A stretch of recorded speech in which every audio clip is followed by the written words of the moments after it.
Assalamualaikum warahmatullahi wabarakatuh.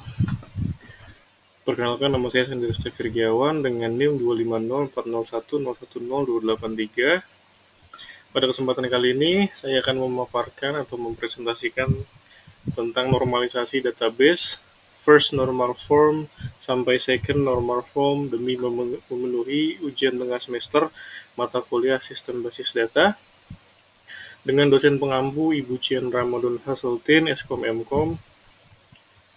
Sebelumnya, izinkan saya memperkenalkan diri terlebih dahulu. Nama saya Sandi Resa Virgiawan, bisa dipanggil Sandi, dengan NIM 25040101023. Saya merupakan mahasiswa dari kelas IF 202, program studi PJJ Informatika Universitas Siberasia. Pada kesempatan kali ini, saya akan membawakan beberapa agenda. Yang pertama yaitu pengertian normalisasi, yang kedua permasalahan tabel universal, yang ketiga adalah first normal form, yang keempat yaitu analisis ketergantungan parsial, yang kelima ada second normal form, yang keenam ada kesimpulan. Apa itu normalisasi? Normalisasi adalah suatu proses pengorganisasian data dalam database untuk mengurangi redundansi atau duplikasi data, menghindari inkonsistensi data, mempermudah pengelolaan database, dan menjaga integritas suatu data. Tujuan utama dari normalisasi adalah menghasilkan struktur database yang efisien dan mudah dipelihara. Di sini terlampir tabel universal.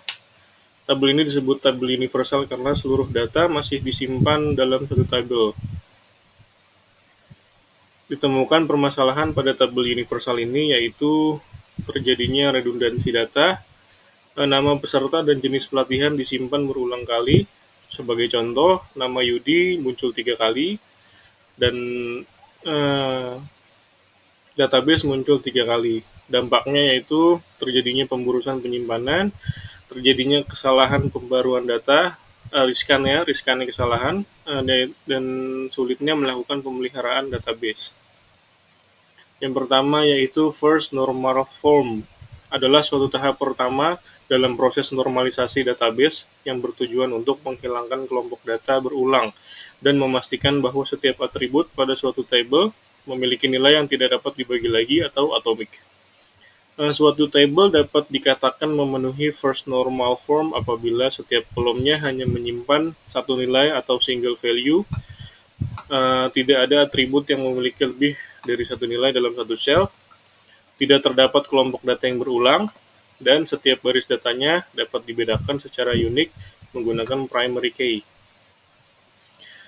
Analisis 1NF dari tabel universal tadi dapat kita lihat bahwa tidak ditemukan atribut yang menyimpan banyak nilai sekaligus seperti contohnya tabel ini. Menyimpan banyak nilai sekaligus berarti seperti ini ya. Kode pelatihan KP1, KP2, dan KP3.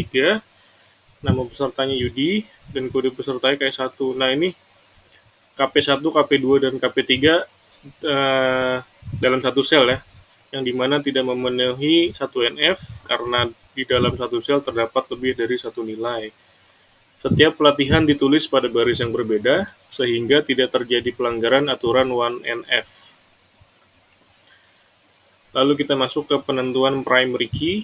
Dalam menentukan primary key tabel universal tadi, dapat diketahui bahwa satu peserta dapat mengikuti banyak pelatihan dan satu pelatihan dapat diikuti oleh banyak peserta. Oleh karena itu, kode peserta saja tidak cukup untuk menjadi primary key karena muncul berulang, dan kode pelatihan saja juga tidak cukup untuk menjadi primary key karena muncul berulang. Terlihat bahwa kode part KS1 muncul lebih dari satu kali dan kode pelatihan KP1 juga muncul lebih dari satu kali. Jadi digunakanlah primary key gabungan yaitu kode peserta dan kode pelatihan. Kombinasi kedua atribut tersebut dapat membantu membedakan setiap record secara unik. Berikut ini merupakan tabel setelah memenuhi 1NF atau first normal form. Meskipun telah memenuhi first normal form, tapi masih terdapat ketergantungan parsial pada atribut nama peserta dan jenis pelatihan. proses normalisasi harus dilanjutkan ke second normal form atau 2NF. Yang selanjutnya itu kita menganalisis ketergantungan parsial. Sebelumnya, pengertian dari partial dependency terjadi ketika atribut non-key hanya bergantung pada sebagian primary key. Nah, di sini di tabel universal kita temukan primary key kita adalah gabungan yaitu kode peserta dan kode pelatihan. Ditemukannya kode peserta mengacu ke nama peserta, kode pelatihan dan ke jenis pelatihan, maka tabel belum memenuhi 2NF. Artinya, atribut tadi nama peserta hanya bergantung pada kode peserta saja, dan atribut jenis pelatihan hanya bergantung pada kode pelatihan saja, yang artinya bergantung pada sebagian primary key yang disebut ketergantungan parsial.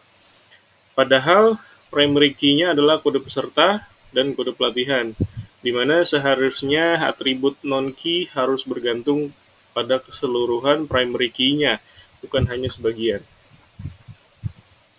Lalu kita masuk ke second normal form atau 2NF, adalah tahap lanjutan setelah first normal form. Suatu table dikatakan sudah memenuhi 2NF apabila sudah memenuhi syarat 1NF atau 1NF, lalu tidak memiliki ketergantungan parsial, dan setiap atribut non-key-nya harus bergantung sepenuhnya kepada seluruh primary key-nya.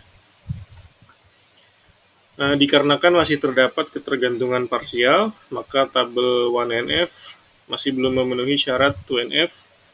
Analisis kita menunjukkan bahwa atribut nama peserta dan jenis pelatihan tidak bergantung pada seluruh primary key gabungan kode peserta dan kode pelatihan. Oleh karena itu, tabel belum memenuhi 2NF dan perlu dilakukan pemecahan tabel. Kita melakukan dekomposisi ke 2NF, yaitu memecah menjadi 3 tabel, yaitu yang pertama membentuk tabel peserta. Dikarenakan terdapat ketergantungan kode peserta dengan nama peserta, maka atribut yang berhubungan dengan data peserta harus dipindahkan ke tabel sendiri. Berikut tabelnya, kode peserta KS1, KS2, KS3 disatukan dengan nama peserta, KS1 yaitu Yudi, KS2 yaitu Pram, KS3 yaitu Eli. Dari tabel dapat diketahui primary key kita yaitu kode peserta, di mana setiap kode peserta hanya memiliki satu nama peserta dan tidak ada nama peserta berulang pada setiap kolom nama peserta. Yang kedua, kita membentuk tabel pelatihan. Terdapat ketergantungan kode pelatihan jenis pelatihan, maka atribut yang berhubungan dengan data pelatihan harus dipindahkan ke tabel sendiri. Di sini tabelnya sudah dijadikan satu antara kode pelatihan dengan jenis pelatihan. Kode pelatihan KP1, KP2, KP3. KP1 jenis pelatihannya itu database, KP2 dengan web, KP3 itu jenis pelatihannya sistem operasi. Dari tabel di atas dapat diketahui primary key kita adalah kode pelatihan, yang dimana setiap kode pelatihan hanya memiliki satu jenis pelatihan, dan informasi jenis pelatihan tidak dapat disimpan berulang kali pada setiap peserta. Tabel terakhir yaitu pembentukan tabel mengikuti pelatihan. Atribut evaluasi tetap ditempatkan pada tabel ini karena memiliki ketergantungan penuh terhadap kode peserta dan kode pelatihan. Kita ada 3 kolom ya, kode peserta, kode pelatihan, dan evaluasi. Dari tabel di atas dapat diketahui primary key kita yaitu kode peserta yang mengacu kepada tabel peserta, dan kode pelatihan yang mengacu ke tabel pelatihan. Jadi ada 2 primary key. Tabel ini berfungsi sebagai tabel yang menyimpan informasi peserta pelatihan beserta dengan hasil evaluasinya. Evaluasi hanya dapat diketahui jika peserta dan pelatihan yang diikuti sudah kita ketahui. Lalu kita temukan adanya foreign key pada 2NF, yaitu foreign key kode peserta mengacu kepada tabel peserta, dan foreign key kode pelatihan mengacu ke tabel pelatihan. Adapun fungsi dari foreign key yaitu menghubungkan antar tabel, terus menjaga integritas data, dan mencegah data tidak valid.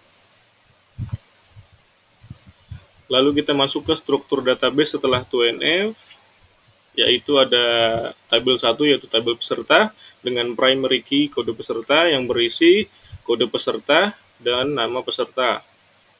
Tabel kedua yaitu tabel pelatihan yang berisi primary key kode pelatihan, di dalamnya berisi kode pelatihan dan jenis pelatihannya. Lalu tabel ketiga yaitu tabel mengikuti pelatihan dengan primary key, kode peserta dan kode pelatihan. Ada 2 primary key. Kita juga ada 2 foreign key yaitu yang pertama kode peserta yang mengacu ke tabel peserta, foreign key kedua yaitu kode pelatihan di mana mengacu ke tabel pelatihan. Tabel mengikuti pelatihan ini berisi kode peserta, kode pelatihan serta evaluasi. Lalu manfaat dari 2NF yaitu 1 mengurangi redundansi, nama peserta tidak disimpan berulang. Kedua yaitu menghindari update anomali atau perubahan nama cukup dilakukan dengan 1 kali saja. Yang ketiga menghindari insert anomali, data pelatihan baru dapat ditambahkan tanpa peserta. Yang keempat menghindari delete anomali atau data pelatihan tidak akan hilang saat data peserta dihapus. Jadi kesimpulan yang dapat kita tarik, yang pertama itu tabel awal sudah memenuhi first normal form atau 1NF. Yang kedua, ditemukan ketergantungan parsial di mana kode peserta bergantung pada nama peserta dan kode pelatihan bergantung pada jenis pelatihan. Yang ketiga yaitu tabel awal belum memenuhi 2NF. Yang keempat, dilakukan dekomposisi menjadi 3 tabel dari tabel universal yang pertama tadi, yaitu tabel peserta, tabel pelatihan, dan tabel mengikuti pelatihan. Setelah dilakukan dekomposisi, seluruh atribut non-key bergantung penuh pada primary key, sehingga database telah memenuhi second normal form. Kemungkinan itu aja paparan atau penjelasan presentasi dari saya, kurang lebihnya mohon maaf. Assalamualaikum warahmatullahi wabarakatuh.